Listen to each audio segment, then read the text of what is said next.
Bom, a aula de hoje é sobre autores bíblicos e inspiração divina, tá? E eu vou apresentar para vocês uma série de argumentos baseados na Bíblia que mostram que a Bíblia realmente tem uma inspiração divina, tá? Antes de mais nada, o versículo-chave aqui é o 2 Timóteo 3, 16, 17, onde ele fala sobre a Escritura, que é inspirada por Deus, isso no Novo Testamento, é útil para o ensino, para a repreensão, para a correção, para a educação na justiça, a fim de que o homem de Deus seja perfeito e perfeitamente habilitado para toda boa obra. Então aqui, se nós formos pesquisar todos os versículos que falam sobre a inspiração divina da Bíblia, dá para ficar aqui, se for fazer um estudo completo, dá para ficar o dia inteiro falando sobre isso, tá? Porque a Bíblia tem um embasamento muito forte sobre a inspiração divina. Então, por dedução, a gente pode realmente colocar que a Bíblia foi inspirada por Deus. Quais foram os autores bíblicos? Nós temos cerca de 40 autores bíblicos. Nós temos 39 livros do Antigo Testamento e 27 livros do Novo Testamento. Ao todo, nós temos 66 livros. Esses 66 livros, eles foram escritos por cerca de 40 autores diferentes, que viveram em épocas diferentes e até em 3 continentes diferentes: Ásia, África e Europa. E mesmo assim, a hora que nós lemos de uma forma assim resumida cada um dos livros, o mais interessante é que todos os livros eles se correlacionam. Então, tudo que está predito, tudo que acontece no Novo Testamento já está predito no Antigo Testamento. E o Novo Testamento, ele também fala do Antigo Testamento, para provar que a Bíblia ela se correlaciona. Então, é um método lógico para a gente ver que 2 mais 2 é 4.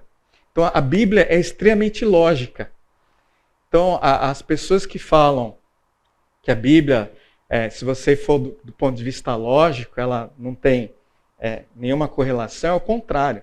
Cada vez mais que a gente estuda a Bíblia, mais a gente percebe que a Bíblia, ela realmente ela é extremamente lógica, assim como Deus é extremamente lógico.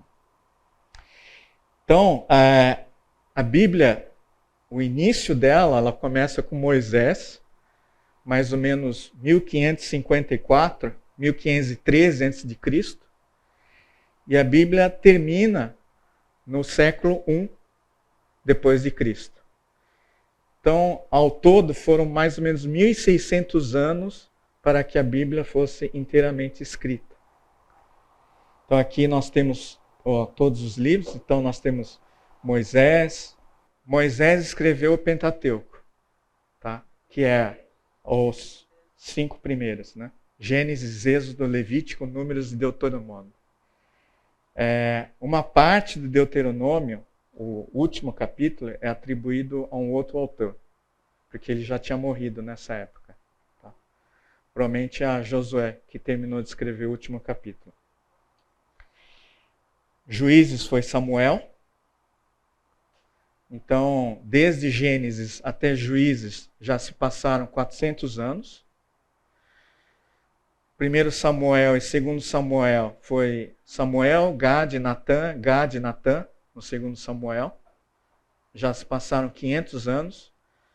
1 e 2 Reis foi Jeremias. 1 Crônicas e 2 Crônicas, Esdras. Esdras foi o próprio Esdras, Neemias. Esther atribui-se a Mordecai. Jó foi escrito por Moisés, mas aí a ordem cronológica está um pouco fora, tá? Ela estaria no meio de Gênesis, Jó. Salmos foi escrito por Davi, Ezequias, Josias, Esdras e Neemias. E o Salmos já tem cerca de... A época é de 1410 a 460 a.C. Então já foram 1000 anos para completar Salmos. Provérbios, Salomão, Agur e Lemuel, que eram profetas. Eclesiastes, Salomão. Cântico dos Cânticos, Isaías. Foi Isaías. Esdras, aqui passou, repetiu. Jeremias, Lamentações, Jeremias, Ezequiel, Daniel, próprio Daniel, e Oséias, Joel, Amós, Obadias, Jonas foram os profetas, Naum, Abacuque, Sofonias, Ageu, Zacarias, Malaquias, Mateus, Marcos, Lucas, João, Romanos, Coríntios, aí já são os autores do Novo Testamento. A grande, aqui, e o Apocalipse, que foi o João, e tudo aqui termina ano 90 depois de Cristo. O interessante é que todos eles contam uma história, contam várias coisas, passagens bíblicas, uma série de acontecimentos históricos, mas a mensagem central de toda ela é a história da redenção e salvação em Cristo Jesus. Tá? No Antigo Testamento é sobre o velho covenant, é o velho acordo, né, do Antigo Testamento, dos 10 mandamentos que Deus faz direto com Moisés, e depois o novo acordo que Deus faz com os homens através do Novo Testamento. E aí, a Bíblia, ela se chama, só para introduzir um pouco, a Bíblia, ela se chama Bíblia, por quê?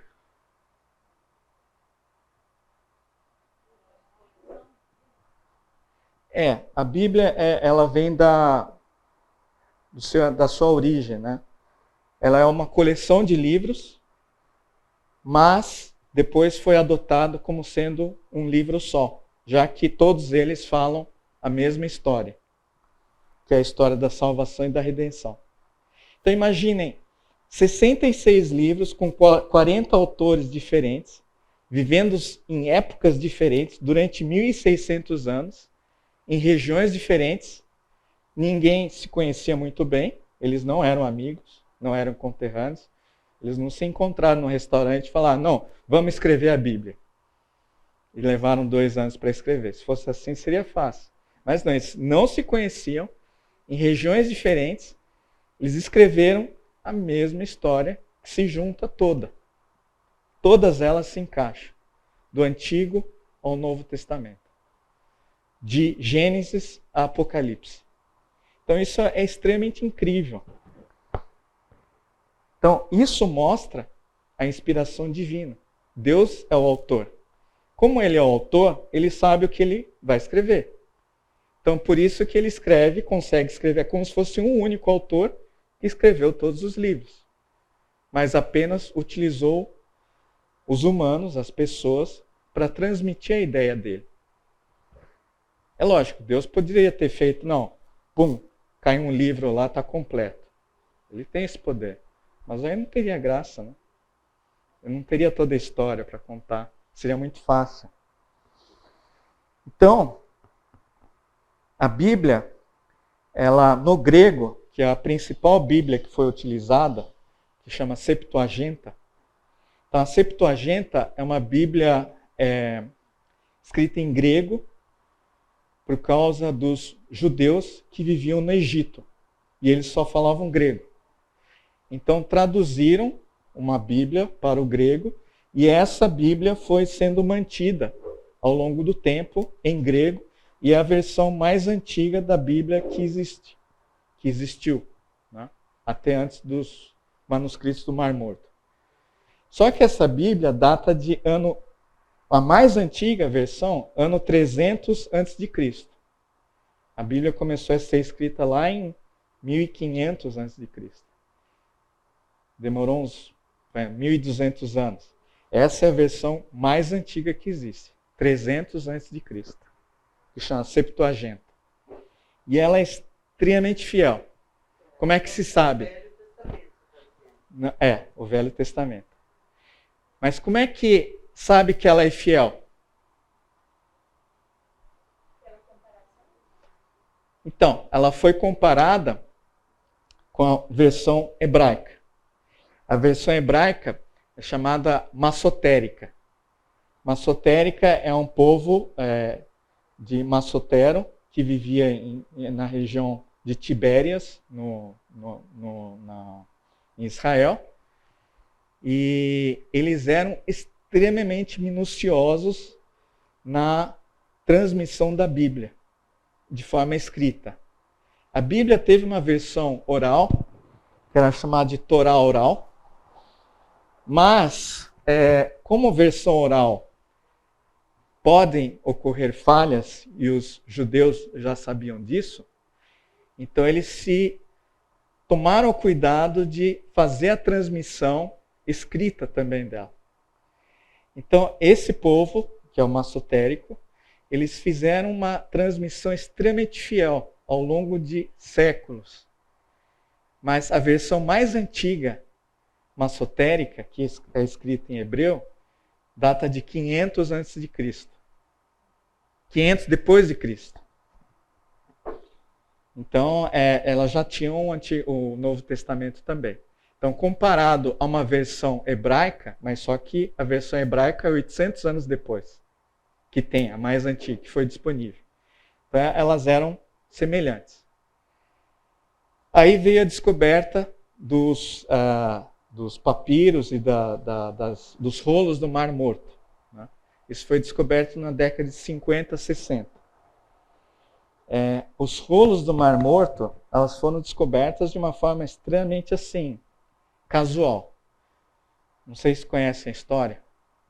Tinha uma pessoa que estava jogando pedrinha dentro de uma caverna lá e de repente fez um plá.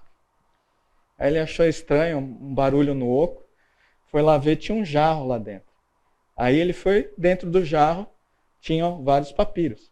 Aí ele pegou aquilo, levou no museu, vendeu. Aí foi vendendo. Aí uma pessoa que era mais conhecida, estudiosa, um arqueólogo bíblico na Universidade Hebraica, ele foi estudar e viu que era realmente a Bíblia. Aí foram escavar as outras cavernas ali e descobriram mais ou menos 6.000 manuscritos. Inclusive tem a versão completa original de Isaías, inteiro, em hebraico.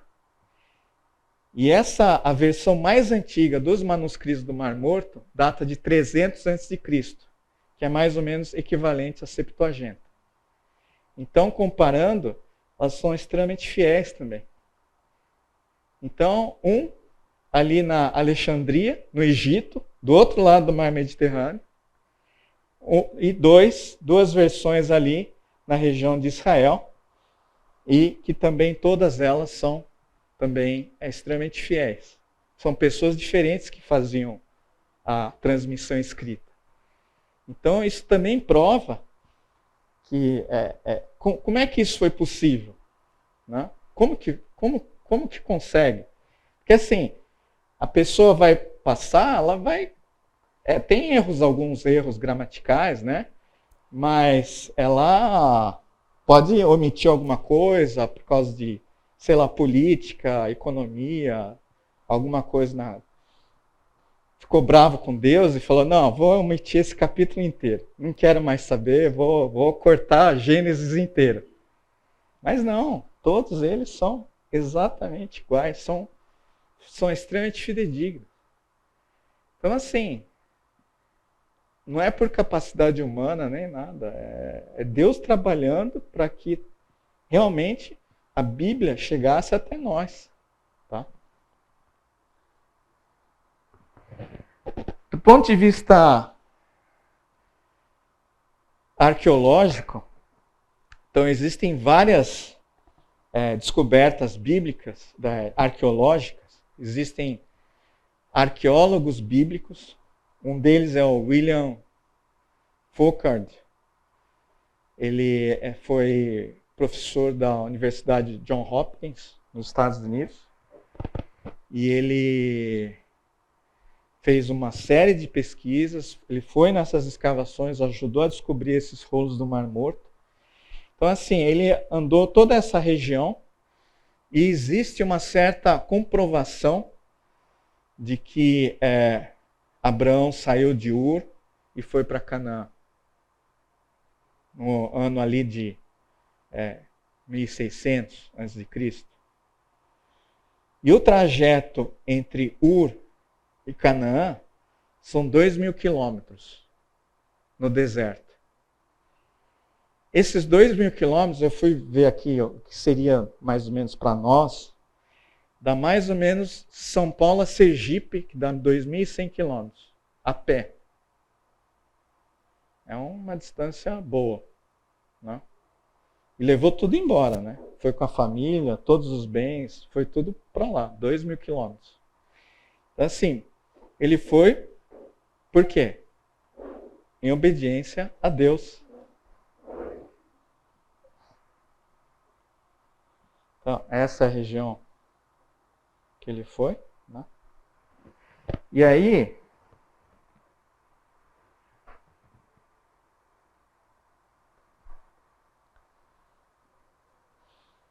nós temos o Antigo Testamento e o Novo Testamento. Testamento, ele, no latim, no grego, ele significa um pacto, é uma aliança. É um pacto que Deus faz. Então tem a antiga aliança e a nova aliança, que é o Antigo Testamento e o Novo Testamento. Uma autora, ela escreveu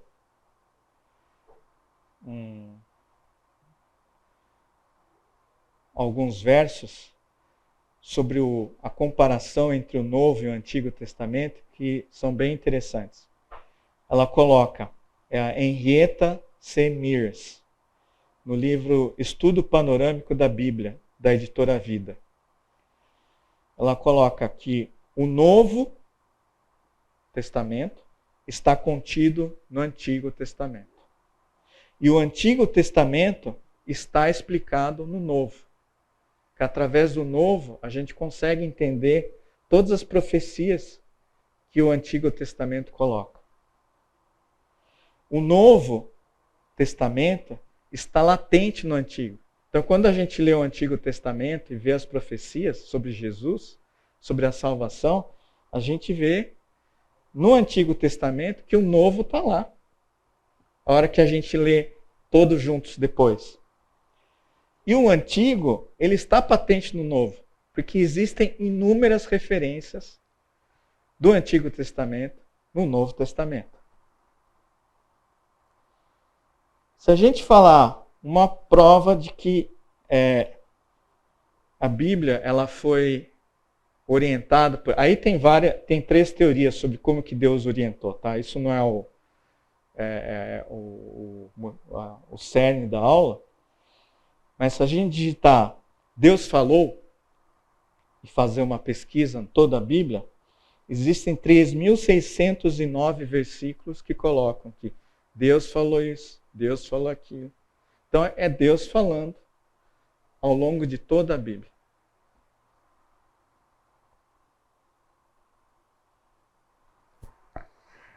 Então a mensagem central da Bíblia é a história da salvação.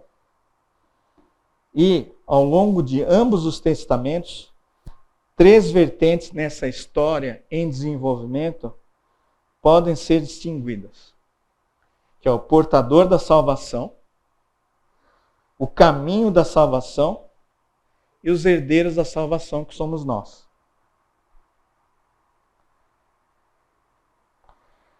Isso pode ser reformulado em termos da ideia da aliança, dizendo que o mediador da aliança, a mensagem central da Bíblia é a aliança de Deus com os homens, e que as vertentes são o mediador da aliança, a base da aliança e o povo da aliança. O próprio Deus é o salvador do seu povo. É Ele que confirma a sua aliança misericórdia com eles. O portador da salvação, o mediador da aliança, é Jesus Cristo, o Filho de Deus. O caminho da salvação, a base da aliança, é a graça de Deus, invocando do seu povo uma resposta de fé e obediência, através do qual os herdeiros da salvação, que somos nós, o povo da aliança, é o Israel de Deus, a igreja de Deus, que somos nós.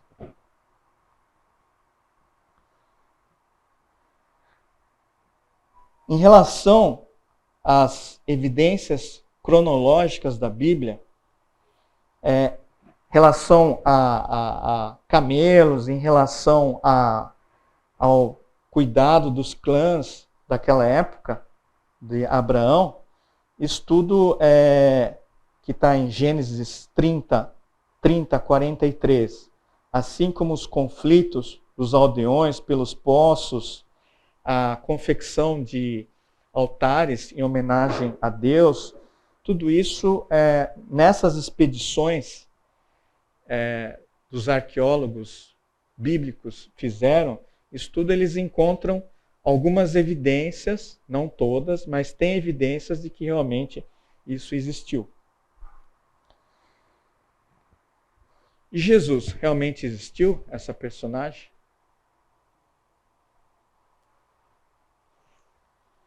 Tem dois historiadores judeus, que é o Flávio,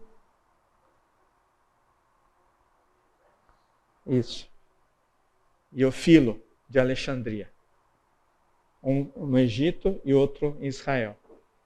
Esses dois autores falam exaustivamente de Jesus, além de fazer uma interpretação da Bíblia. Então,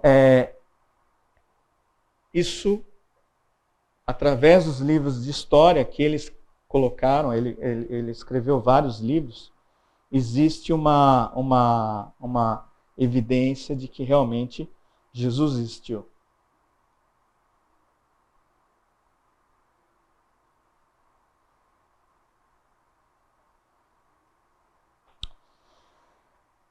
Outra evidência da inspiração divina. Existem cerca de 300 profecias na Bíblia. Todas se cumpriram ou vão se cumprir. Algumas ainda não. Mas as que ocorreram no Antigo Testamento, que ocorreram no Novo e que estavam escritos no Antigo, elas ocorreram. Vamos falar então um pouquinho sobre as profecias messiânicas.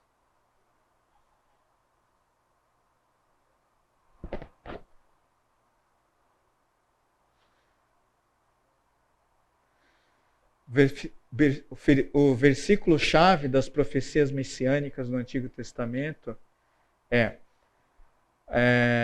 Isaías 9:6, porque um menino nos nasceu, um filho nos foi concedido. O governo está sobre os seus ombros, e o seu nome será Maravilhoso Conselheiro, Deus Forte, Pai Eterno, Príncipe da Paz. Está em Isaías 9:6. Isaías foi escrito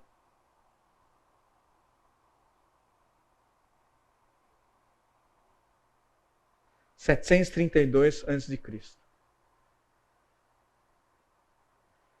Então, ele escreveu e aconteceu. Jesus nasceu.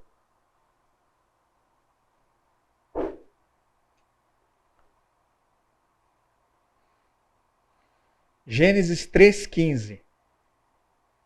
Ele ferirá a cabeça de Satanás. Que é o que vai acontecer no final. Isso ainda não aconteceu. Gênesis 9, 26, 27.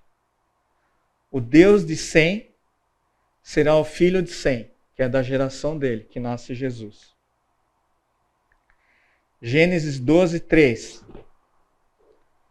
Como semente de Abraão, todas as nações serão abençoadas. E aí isso ocorre em Atos 3, 25 e 26. Gênesis 12, 7. A promessa feita aos descendentes de Abraão. Gálatas 3,16. Então, tem uma promessa no Velho Testamento, se cumpre no Novo Testamento. Gênesis 14, 18. Um sumo sacerdote, segundo a ordem de Melquisedeque. Hebreus 6,20 se refere a isso. Um rei, Hebreus 7,2. O prenúncio da última ceia, em Gênesis 14, 18, ocorre em Mateus 26, de 26 a 29.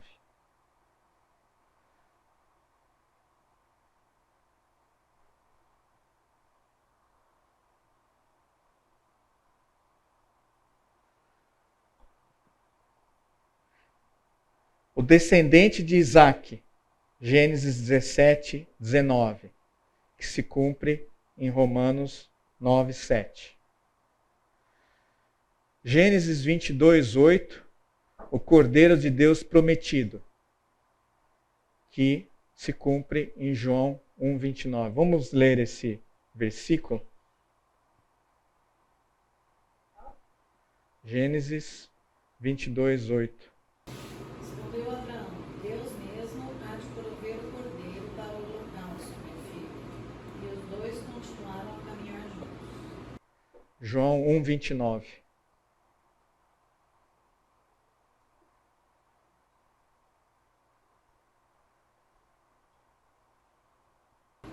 No dia seguinte, viu João a Jesus, que vinha para ele, e disse: Eis o Cordeiro de Deus que tira o pecado do mundo.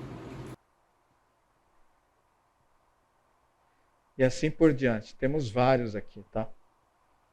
Dá para ficar o dia inteiro falando esses versículos. Gênesis 49, 10. Gênesis 22, 18.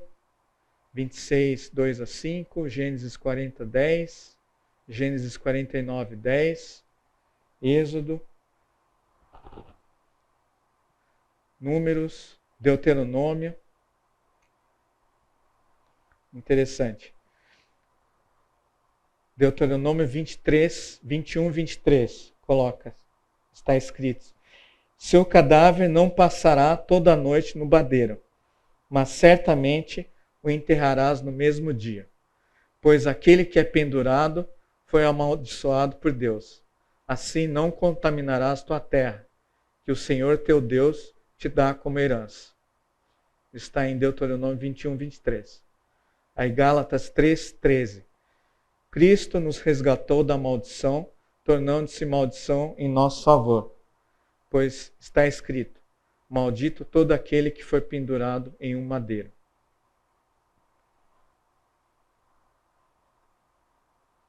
Ruth, Samuel, 1 Samuel, 2 Samuel. E aqui eu vou colocar uma citação de Isaac Newton, que é o pai da física, que escreveu as 3 leis da física. Deus deu as profecias não para satisfazer a curiosidade dos homens, permitindo que conhecessem previamente as coisas, mas para que, depois de cumpridas, fossem interpretadas pelos seus eventos e por sua própria providência, e não pelo intérprete, e que fossem, por intermédio disso, manifestas ao mundo. Isaac Newton.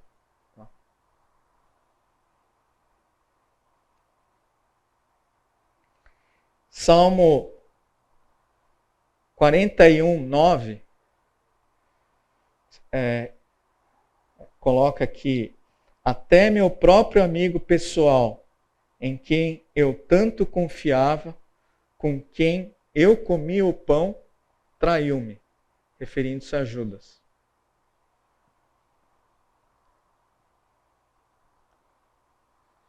Aí depois nós temos Crônicas, Jó, Salmos, tem vários.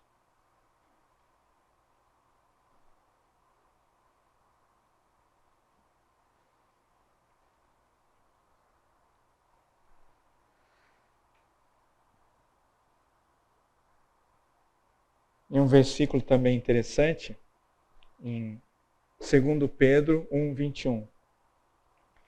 Pois a profecia nunca foi produzida por vontade humana, mas homens falaram da parte de Deus, conduzidas pelo Espírito Santo.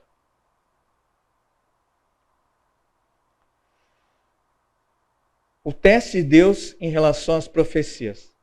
Deus usou profetas para falar e escrever suas profecias. Deus, para mostrar que eram verdadeiras, enviou este teste. E se disseres no coração, como reconheceremos a palavra que o Senhor falou? Quando o profeta falar em nome do Senhor, e a palavra não se cumprir, nem acontecer como foi falado, é porque o Senhor não falou essa palavra. O profeta falou por arrogância e não o temerás. Deuteronômio 18, 21, 22. Mas tudo que está na Bíblia aconteceu. Então a profecia cumprida dava autenticidade à mensagem do mensageiro. Nós temos em João 1:1, que é famoso. No princípio era o Verbo, e o Verbo estava com Deus. E o Verbo era Deus. Ele estava no princípio com Deus. Todas as coisas foram feitas por intermédio dele. E com ele, e sem ele, nada do que foi feito se fez. A vida estava nele, e a vida era a luz dos homens. Então o verbo, aqui em maiúsculo, é a palavra de Deus. Então, assim, de uma certa forma, quando nós lemos a Bíblia de uma forma procurando a dedução dessas evidências da inspiração divina, nós vamos achar assim, inúmeras. São inúmeras.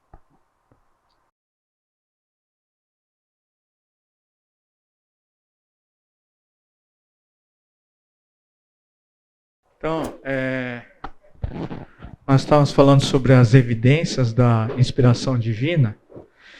Então, em relação aos autores bíblicos, quem eles eram, né? Moisés era um líder político, Josué um líder militar, Davi era um pastor, que depois virou rei, Salomão já era rei, Amós um pastor e selecionador de fruta, Daniel foi um primeiro-ministro da Babilônia, Mateus, cobrador de impostos, Lucas, um médico, Paulo, um rabino, Pedro, um pescador, e entre outros. Às vezes não eram fariseus, não eram saduceus, não eram da cúpula. Estudantes do Velho Testamento. E foi escrita sobre circunstâncias bastante diferentes e adversas, né? Como eu falei, ela foi escrita em 3 diferentes continentes, Europa, Ásia e África. Não existe contradição na Bíblia. Algumas referências que alguns autores colocam como possíveis contradições, mas se estudar bem a fundo, com o contexto correto, não se contradiz.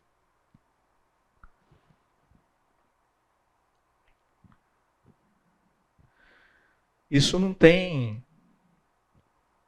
outra possibilidade de acontecer com 40 autores ao longo de 1.600 anos, se alguém não estiver coordenando tudo, para que tudo se encaixe em diferentes locais, com diferentes pessoas, ao longo desse tempo todo. Então, do ponto de vista lógico, se a gente for pensar, Deus e o Espírito Santo estavam o tempo inteiro na coordenação geral desse grande livro que nós temos, que Deus nos deixou.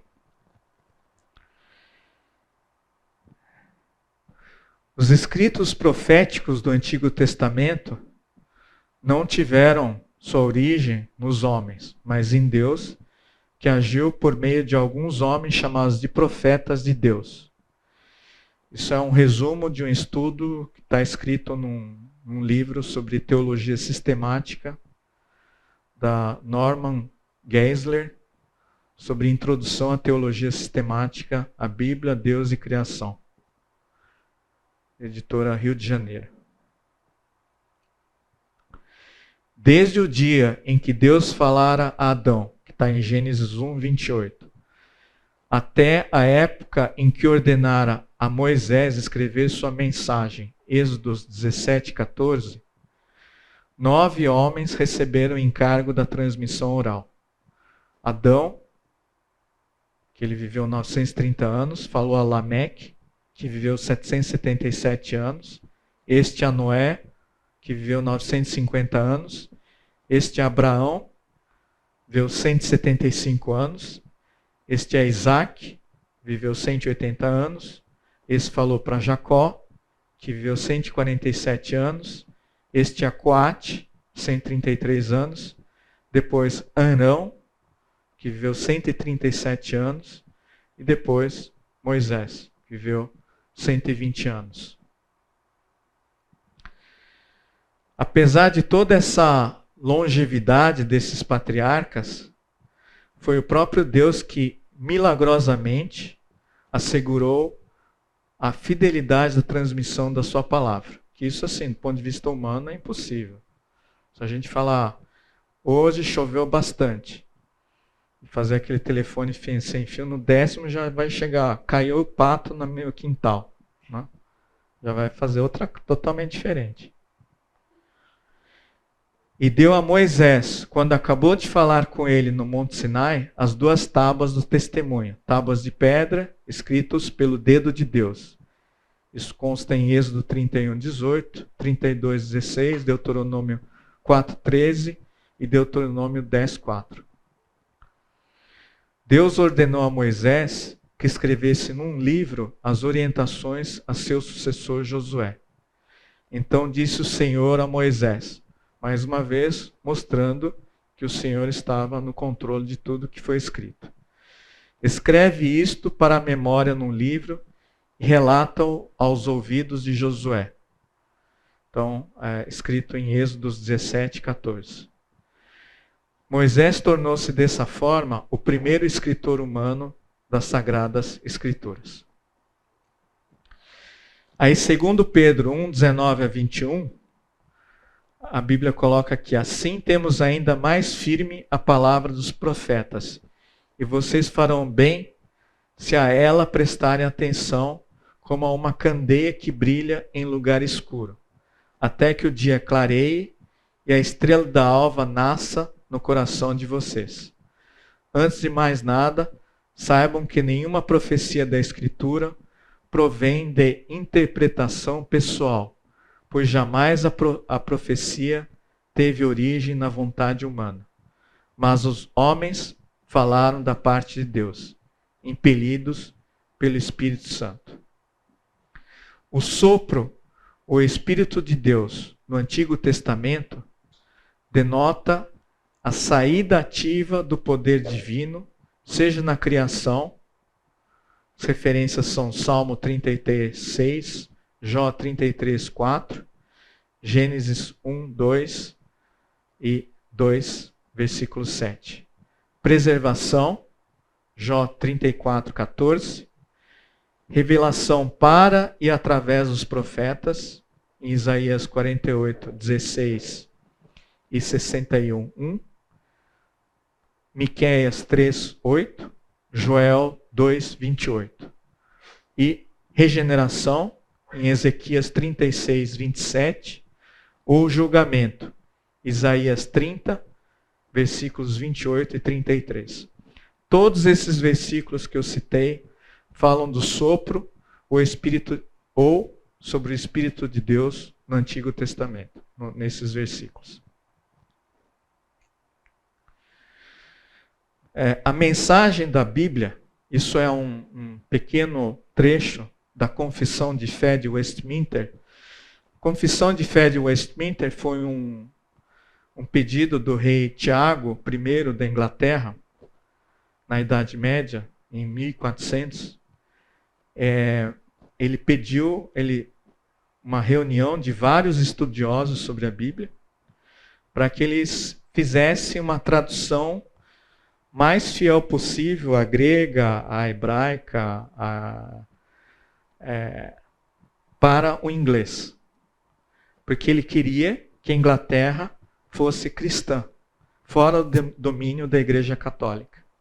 Então ele chamou uma série de estudiosos na época, foram 47 estudiosos que compilaram uma tradução inglesa através de uma metodologia que foi publicada na época, que chama Confissão de Fé de Westminster.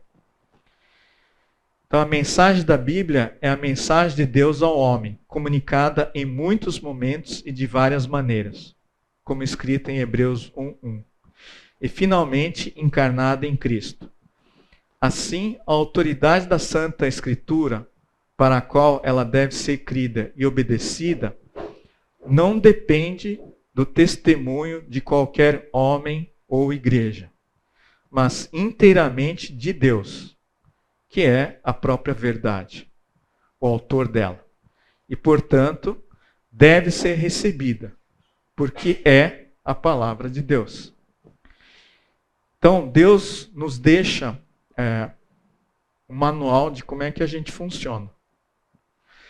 As pessoas que colocam que, não, Bíblia não serve para nada. Então, a Bíblia é o que determina, Deus que determina o que é o certo, o que é errado. Nós temos esse conceito por conta de Deus. Isso está escrito na Bíblia. Se a gente fizer algo totalmente contrário ao que a Bíblia fala, que é matar, roubar, adulterar e não sei o quê, nossa vida vai ser de um jeito. Se a gente seguir o que a Bíblia fala, é de um outro jeito, que é o que é melhor para nós.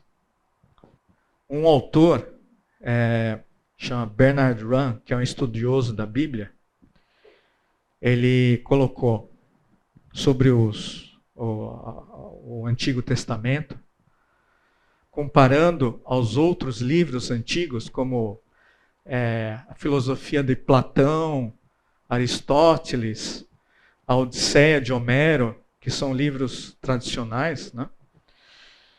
Os judeus preservaram o Antigo Testamento como nenhum outro manuscrito.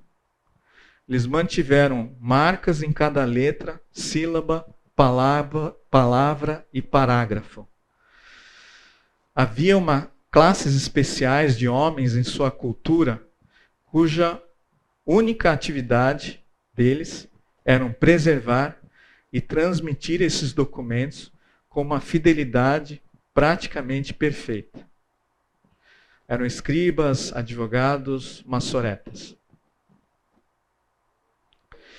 Isso não acontece na obra de Platão, Aristóteles, Cícero ou Sêneca, que é da época mais antiga. Então, por comparação, essa perfeição na manutenção do Antigo Testamento até os dias de hoje só foi possível pela graça de Deus.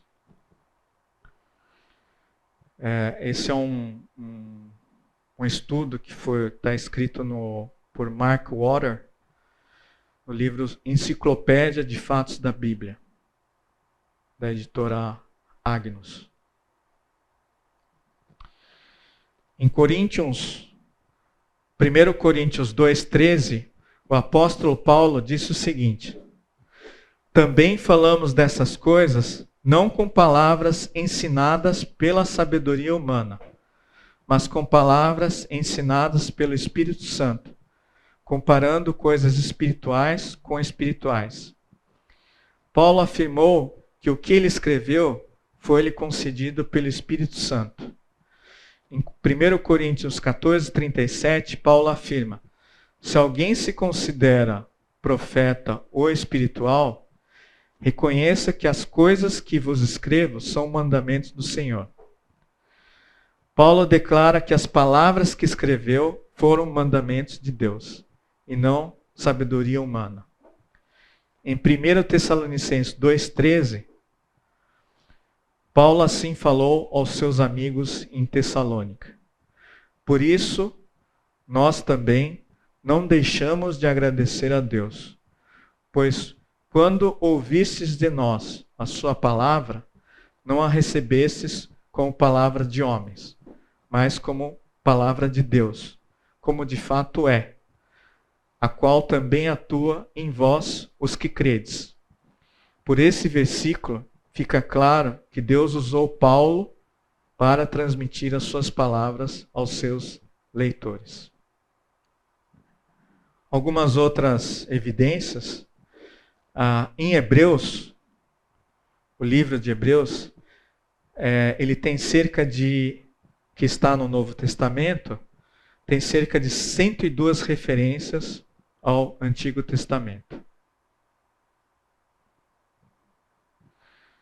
Os 5 primeiros livros da lei, que é Gênesis, Êxodo, Levítico, Números e Deuteronômio, eles são mencionados em Josué, 1 Reis, 2 Reis, 1 Crônicas, 2 Crônicas, Esdras, Daniel, Oséias. Depois Esdras é mencionado em Neemias, Neemias é mencionado em Esdras, Isaías é mencionado em 2 Reis, 2 Crônicas, Jeremias é mencionado em Daniel e 2 Crônicas, Jonas é mencionado em 2 Reis, Miqueias é mencionado em Jeremias, Ageu é mencionado em Esdras e Zacarias é mencionado em Neemias. As ligações entre o Novo e o Antigo Testamento. Então, a passagem bíblica-chave é Jó 5,39. João 5,39. Vós examinais as Escrituras, pois julgais ter nelas a vida eterna, e são elas que dão testemunho de mim. Em Isaías, há 419 referências sobre o Novo Testamento. Em Salmos, há 414 referências sobre Salmos em 23 livros do Novo Testamento. Em Gênesis, sobre Gênesis, há 260 referências ao livro de Gênesis em 21 livros do Novo Testamento. 19 livros do Novo Testamento fazem 250 referências ao livro de Êxodo. 21 livros do Novo Testamento fazem 208 referências ao livro de Deuteronômio. E assim por diante.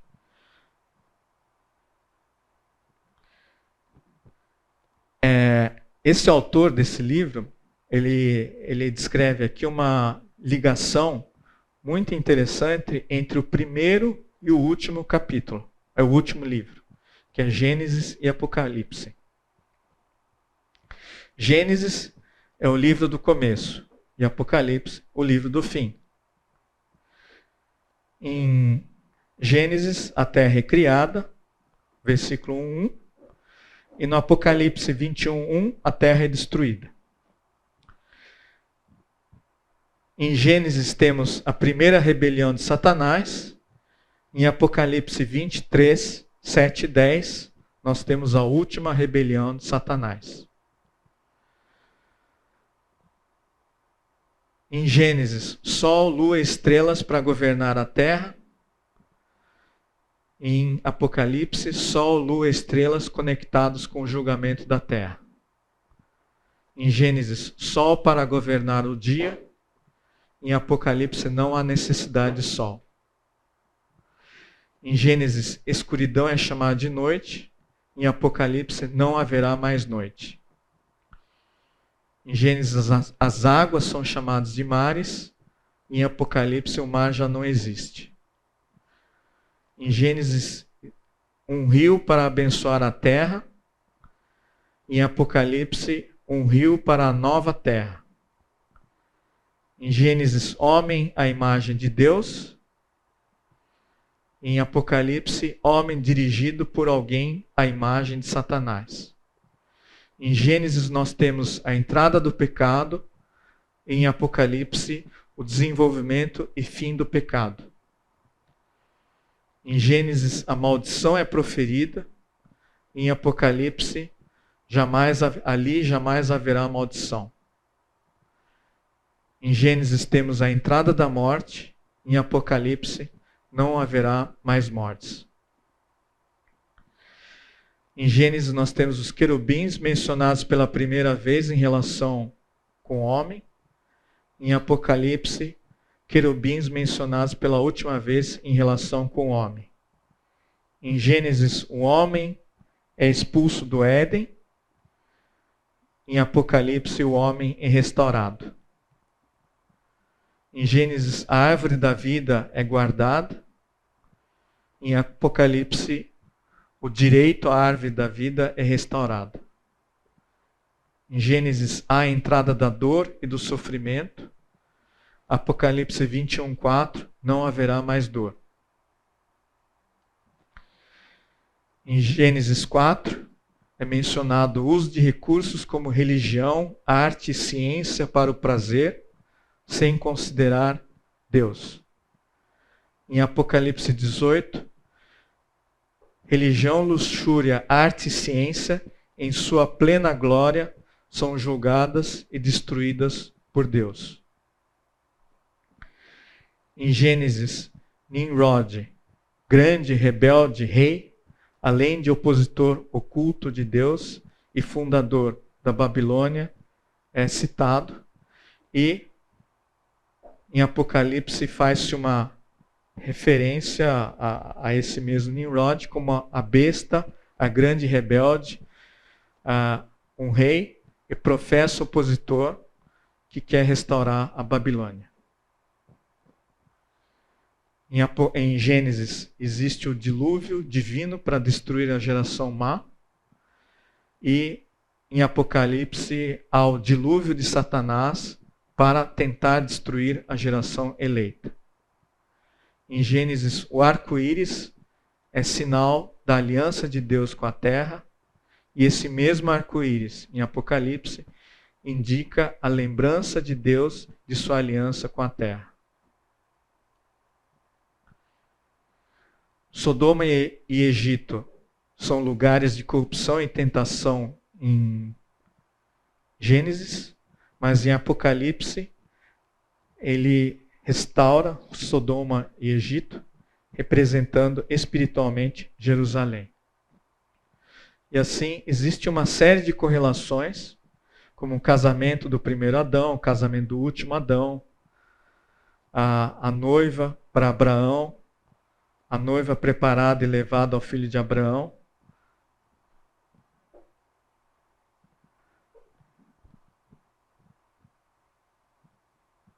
São 30 associações que eles fazem, que ele faz aqui.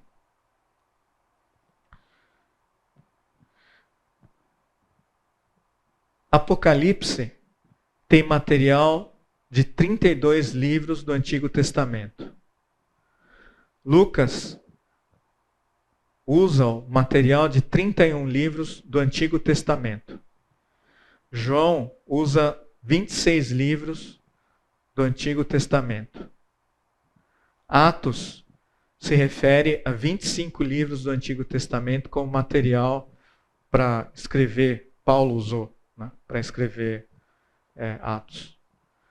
Marcos usou 24 materiais, não são referências bíblicas, mas são algumas citações que lembram versículos do Antigo Testamento no seu evangelho. Romanos 23, Hebreus 21, 1 Coríntios 18. Então, elas estão conectadas totalmente.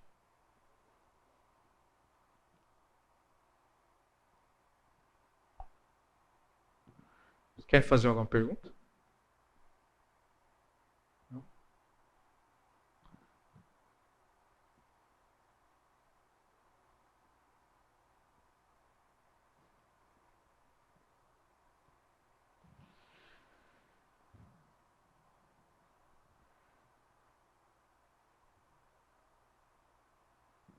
A Bíblia, ela coloca aqui nesse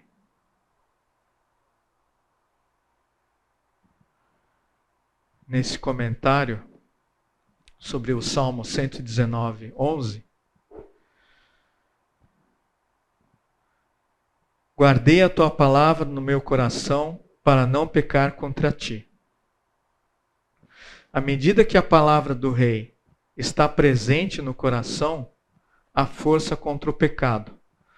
Usamos esse meio de poder absoluto e mais vida e mais santidade serão nós. Seu autor chama Francis Ridley Havergal, que escreveu sobre esse versículo.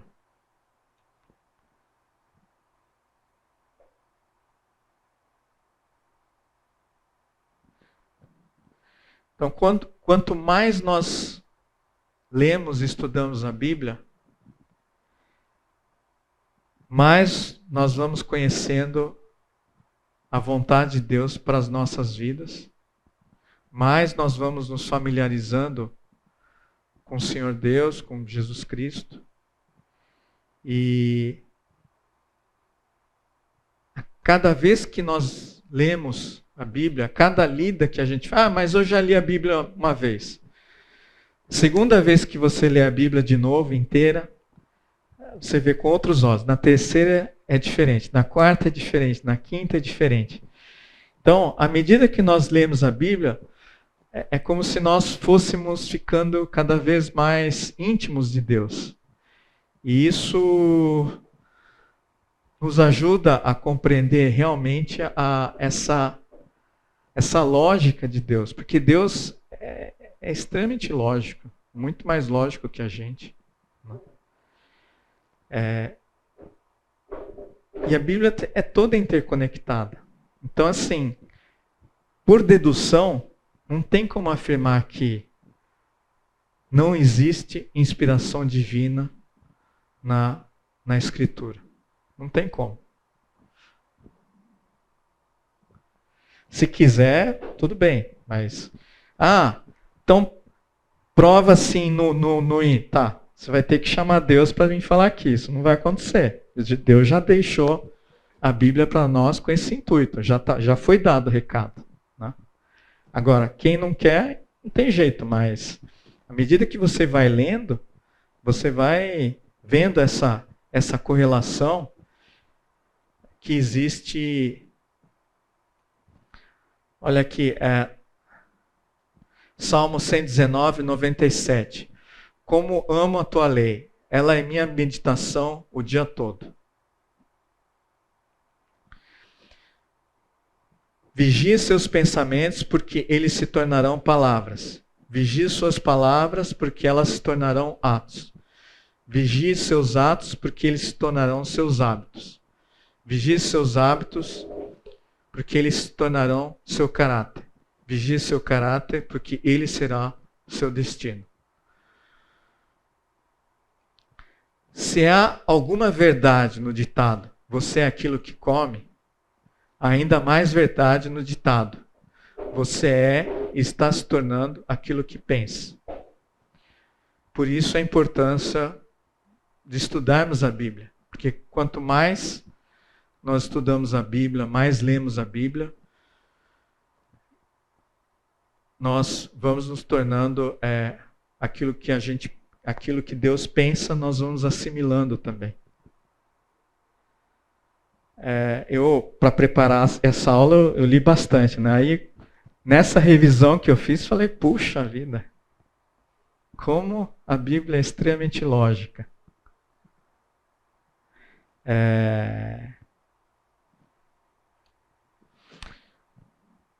O homem bom tira o bem do bom tesouro do seu coração. O homem mau tira o mal do seu mau tesouro, pois a boca fala do que o coração tem em grande quantidade. Lucas 6:45. Só a verdade.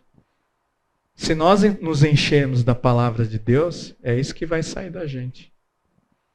Agora, se nós ouvirmos o mundo, é exatamente o contrário.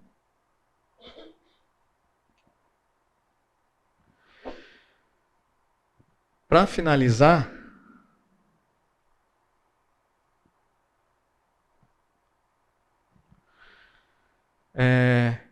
esses são os caminhos da salvação, da redenção e da salvação, que é o que é a mensagem da Bíblia. Tá? Então tem a parte de Deus, que Ele faz por nós, que é a redenção, e tem a nossa parte também, que é a nossa salvação e santificação. Jesus enviou, Deus enviou, Jesus sacrificou o seu sangue, o Espírito é revelado através da palavra de Deus, e a nossa parte na santificação e salvação é ouvir a palavra, acreditar na palavra, repetir a palavra, confessar a palavra, batizar-se e manter-se fiel à palavra. E isso só nós vamos ter essa possibilidade com a leitura da palavra. Não é com sentimento. O processo é lógico. Tá? Não é com emoção.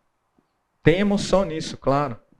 Mas assim, quando a gente lê a Bíblia, ela é muito lógica. Então, ela é extremamente racional também.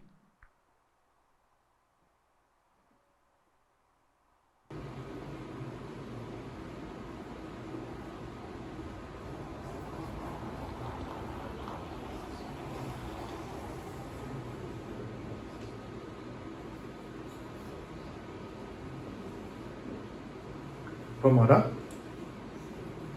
Alguém ora? Eu queria só comentar aqui uma coisa que a gente vê quando Jesus responde para os fariseus ou fala certas coisas que a gente parece assim que ele está falando pela primeira vez quando você não conhece o Velho Testamento. A hora que você começa a ler o Velho Testamento, você vê que ele aprendeu muito bem as passagens do Velho Testamento porque ele falava aquilo lá. É a palavra de Deus desde o começo até Jesus. E ele mesmo falando as coisas que estavam lá. É engraçado porque eu fui criada na igreja desde pequenininha, então eu demorei para perceber isso. Que quando Jesus falava, não é só porque ele era Deus, porque nós não somos, mas ele era, então ele podia estar falando alguma coisa nova. Mas ele, além de falar coisas novas, ele repetia sempre a base dele, era o que estava lá atrás. Que ele aprendeu, né, a palavra de Deus. Mesmo quando ele foi tentado, né? Ele sempre usava a palavra de Deus. É o que combate. Então, se nós não tivermos a palavra de Deus dentro de nós, ele é um escudo, né? Ele nos protege. Você pode ler de novo aquele sisteminha que você falou sobre os hábitos, se torna caráter? Você lê de novo para mim, que eu acho isso muito interessante. lê a palavra, se torna hábito. Isso, achei muito legal. É isso? Não, vigir seus pensamentos que vão se tornar palavras, atos, caráter, é uma você lê de alguma coisa. Reforçando a nossa necessidade de estudar a palavra de Deus para penetrar Ah, tá. nossas mentes. Achei.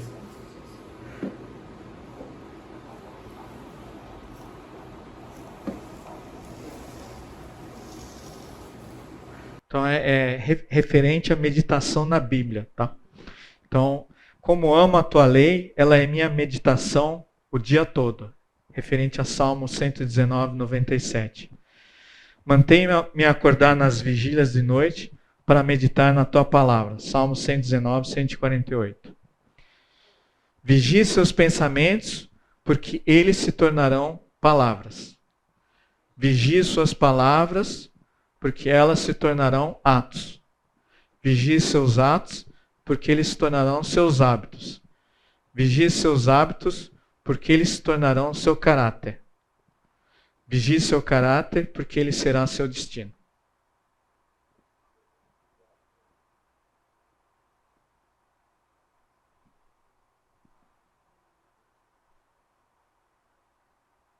Isso?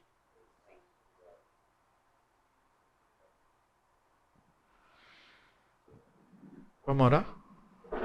Quem ora? Posso orar? Pai Santo, obrigado, Deus, porque através da sua bondade, da sua graça, nós temos a salvação em Cristo e podemos ler e estudar, Pai, através da tua palavra. Obrigado, Deus, porque o Senhor é quem proveu tudo isso para nós. O Senhor é quem nos salva, o Senhor é quem nos instrui, o Senhor é quem nos dá toda a sabedoria, Pai, e tudo isso para a tua honra e para a tua glória. Que a gente possa realmente ter essa certeza de que a tua palavra é viva, é verdadeira, sempre esteve correta e nunca vai falhar. Cuida do nosso final de semana e que a gente possa ter essa mensagem em mente durante toda a... Eu te agradeço.